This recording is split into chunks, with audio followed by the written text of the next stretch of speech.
Karena percayalah bahwa musibah itu bisa mengangkat derajat seseorang atau menghapus dosa seseorang. Ini yang harus kita tanamkan di dalam hati kita masing-masing. Bahwa jika kita diuji oleh Allah, jika kita mendapatkan musibah dari Allah Subhanahu wa taala, maka pada hakikatnya Allah mencintai kita. Allah Subhanahu wa taala menghendaki kita ini diangkat derajatnya olehnya, atau Allah Subhanahu wa taala menghendaki kita diampuni dosa-dosa olehnya. Man yuridillahu bihi khairan yusib minhu. Hadis riwayat Al-Bukhari. Barang siapa yang Allah menghendaki kebaikan pada dirinya, maka Allah Subhanahu wa taala akan menimpakan musibah kepadanya. Oleh karena itu, Bapak dan Ibu sekalian, di dalam sebuah hadis Rasulullah mengabarkan kepada kita bahwa asyaddun nasi bala'an al-anbiya tsummal amsal fal amsal. Orang yang paling banyak ditimpa musibah itu adalah para nabi, para rasul. Tsummal amsal fal amsal, yang di bawah derajat mereka. Semakin tinggi derajat seseorang menurut Allah Subhanahu wa taala, maka bersiap-siaplah semakin banyak Allah menimpakan musibah kepadanya. Semakin rendah derajat seseorang, maka semakin sedikit musibah yang Allah timpakan kepadanya. Suatu ketika datang seorang ibu membawa anak gadisnya ke hadapan Rasulullah sallallahu alaihi wasallam. Cerita ini diceritakan oleh beberapa orang ulama, di antaranya adalah Al-Imam Al-Muhammad Al-Ghazali. Al-Imam Muhammad ibn Muhammad Al-Ghazali di dalam kitab Ihya Ulumuddin, bahwa suatu ketika ada seorang ibu datang ke hadapan beliau membawa anak gadis beliau untuk ditawarkan kepada Rasulullah. Ya Rasulullah, ini adalah putriku, cantik jelita, tidak pernah sakit mulai kecil sampai sekarang. Sakit kepala pun tidak pernah, sakit flu tidak pernah, sakit pilek tidak pernah, sakit apapun tidak pernah, sehat terus mulai dari kecil sampai sekarang. Kalau engkau menghendaki ya Rasulullah, ambillah dia sebagai istri paduka, sebagai istri tuan.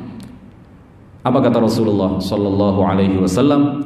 Beliau mengatakan, beliau menjawab, la hajata li fiha. Saya tidak membutuhkannya. Saya tidak membutuhkannya.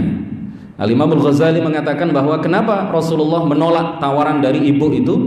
Karena Rasulullah tahu bahwa orang atau perempuan yang sedikit ditimpa musibah, yang tidak pernah sakit, itu artinya perempuan tersebut derajatnya rendah. Jadi kalau ada di antara kita yang tidak pernah sakit kemudian bangga, itu keliru. Mestinya harus sedih. Mestinya harus sedih. Kenapa saya nggak pernah diuji oleh Allah Subhanahu wa taala? Kenapa saya tidak pernah diberi musibah olehnya? Karena musibah itu pada hakikatnya adalah mengangkat derajat kita, menghapus dosa-dosa kita.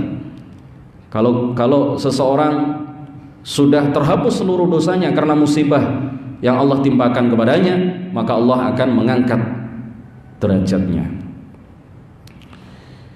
Bapak dan Ibu sekalian yang dirahmati oleh Allah Subhanahu wa taala, di dalam membina kehidupan rumah tangga, kalau kita ingin sakinah, mawaddah, warahmah, maka suami harus soleh, istri harus solihah, anak-anak harus solihin.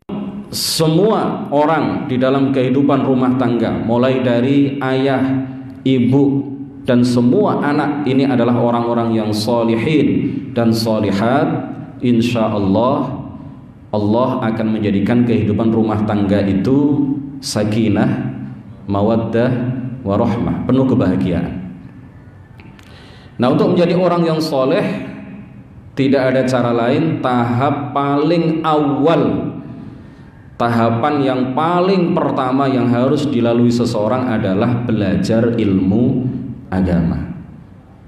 Karena dengan belajar ilmu agama, seseorang mengetahui apa saja yang Allah wajibkan kepadanya. Dengan belajar ilmu agama, apa saja kewajiban-kewajiban dia sebagai seorang suami. Dengan ilmu agama seorang istri akan tahu kewajiban-kewajiban apa saja yang Allah wajibkan kepadanya sebagai seorang istri. Begitu juga kalau seseorang itu sudah menjadi ayah, kewajiban dia terhadap anaknya itu apa? Hak istri yang harus dipenuhi suami itu apa? Hak suami yang wajib dipenuhi oleh istri itu apa? Nah, ini semuanya tidak ada cara lain untuk mengetahui itu semuanya kecuali dengan mempelajari ilmu agama. Jadi tahap paling awal supaya kita menjadi laki-laki yang soleh, menjadi suami yang soleh, menjadi ayah yang soleh. Tahap paling awal supaya seorang perempuan bisa menjadi istri yang solehah, bisa menjadi pendidik yang baik terhadap anak-anaknya, menjadi seseorang yang mengetahui semua kewajiban, maka tidak ada cara lain kecuali wajib bagi dia belajar ilmu agama, wajib membekali dirinya dengan ilmu agama. Begitu juga anak-anak, kalau mereka tahu ilmu agama, maka mereka akan melaksanakan hal-hal yang akan bisa membahagiakan kedua orang tuanya. Mereka akan bisa berbakti, berbuat baik kepada kedua orang tuanya. Nah, ini yang harus kita camkan ya di dalam kehidupan rumah tangga.